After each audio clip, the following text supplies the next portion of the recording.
ساس سے چھٹکارا۔ ایک لڑکی جس کا نام تبسم تھا، اس کی شادی ہوئی۔ وہ سسرال میں اپنے شوہر اور ساس کے ساتھ رہتی تھی۔ بہت کم وقت میں ہی تبسم کو یہ اندازہ ہو چکا تھا کہ وہ اپنی ساس کے ساتھ نہیں رہ سکتی۔ ان دونوں کی شخصیت بالکل مختلف تھی اور تبسم اپنی ساس کی بہت ساری عادتوں سے پریشان تھی۔ اس کی ساس ہر وقت تبسم پر طنز کرتی رہتی تھی، جو اسے بہت ناگوار گزرتا تھا۔ آہستہ آہستہ دن اور پھر ہفتے بیت گئے، لیکن تبسم اور اس کی ساس کی تکرار ختم نہ ہوئی۔ ان تمام نااتفاقیوں کے گھر کا ماحول بہت خراب کر دیا، جس کی وجہ سے تبسم کا شوہر بہت پریشان رہتا تھا۔ آخرکار تبسم نے یہ فیصلہ کیا کہ وہ اپنی ساس کا برا رویہ اور برداشت نہیں کرے گی اور وہ اب ضرور کچھ نہ کچھ کرے گی۔ تبسم اپنے پاپا کے ایک بہت اچھے دوست احمد انکل کے پاس گئی، جو جڑی بوٹیاں بیچتے تھے۔ تبسم نے انہیں ساری کہانی بتائی اور ان سے کہا کہ وہ اس کو تھوڑا زہر دے دیں تاکہ ہمیشہ کے لیے مسئلہ ختم ہو جائے۔ احمد انکل نے تھوڑی دیر کے لیے کچھ سوچا اور پھر کہا کہ تبسم، میں اس مسئلے کو حل کرنے میں تمہاری مدد کروں گا، لیکن تمہیں ویسا ہی کرنا ہوگا جیسے میں تمہیں کہوں گا۔ تبسم راضی ہو گئی۔ احمد انکل ایک کمرے میں گئے اور تھوڑی دیر بعد اپنے ہاتھ میں کچھ جڑی بوٹیاں لے کر لوٹے۔ انہوں نے تبسم کو کہا کہ تم اپنی ساس کو مارنے کے لیے فوری زہر استعمال نہیں کر سکتی، کیونکہ اس طرح سب تم پر شک کریں گے۔ اس لیے میں تمہیں یہ جڑی بوٹیاں دے رہا ہوں، یہ آہستہ آہستہ ان کے جسم میں زہر پھیلائے گی۔ ہر روز تم کچھ اچھا پکانا اور پھر انہیں کھانا دیتے وقت اس میں یہ جڑی بوٹیاں ڈال دینا۔ اور ہاں، اگر تم چاہتی ہو کہ کوئی تم پر شک نہ کرے کہ تم نے انہیں مارا ہے، تو تمہیں یہ خیال رکھنا ہوگا کہ تمہارا رویہ ان کے ساتھ بہت دوستانہ ہو۔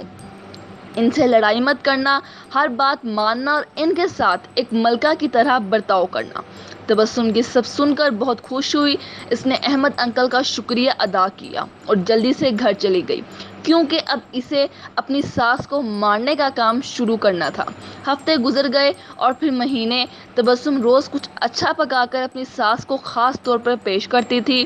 اسے یاد تھا کہ احمد انکل نے اس سے کیا کہا تھا کہ اسے اپنے غصے پر قابو رکھنا ہے، اپنی ساس کی خدمت کرنی ہے اور ان کے ساتھ اپنی ماں جیسا برتاؤ کرنا ہے۔ 6 مہینے گزر گئے۔ گھر کا نقشہ تقریباً بدل چکا تھا۔ تبسم نے کوشش کر کے اپنے غصے پر قابو کرنا سیکھ لیا تھا۔ اب اکثر وہ اپنی ساس کی باتوں پر ناراض اور غصہ نہ ہوتی۔ 6 ماہ میں ایک بار بھی اس کا اپنی ساس سے جھگڑا نہیں ہوا تھا اور اب اسے وہ بہت اچھی لگنے لگی تھی اور ان کے ساتھ رہنا بھی آسان لگنے لگا تھا۔ اس کی ساس کا رویہ بھی اس کے ساتھ بہت بدل گیا تھا اور وہ بھی تبسم کو اپنی بیٹیوں کی طرح پیار کرنے لگی تھی۔ وہ اپنے سب دوستوں کے درمیان تبسم کی تعریفیں کرتی تھی۔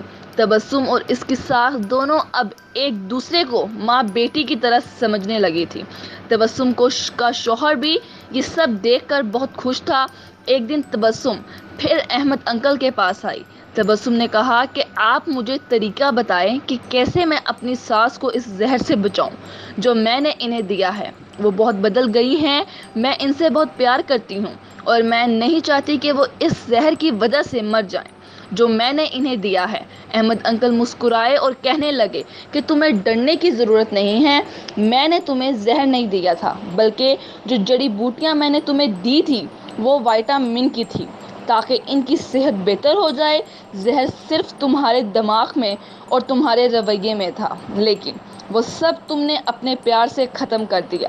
یاد رہے، ہمارا رویہ، ہمارے الفاظ اور ہمارا لہجہ یہ فیصلہ کرتا ہے کہ دوسرے ہمارے ساتھ کیا رویہ اپناتے ہیں۔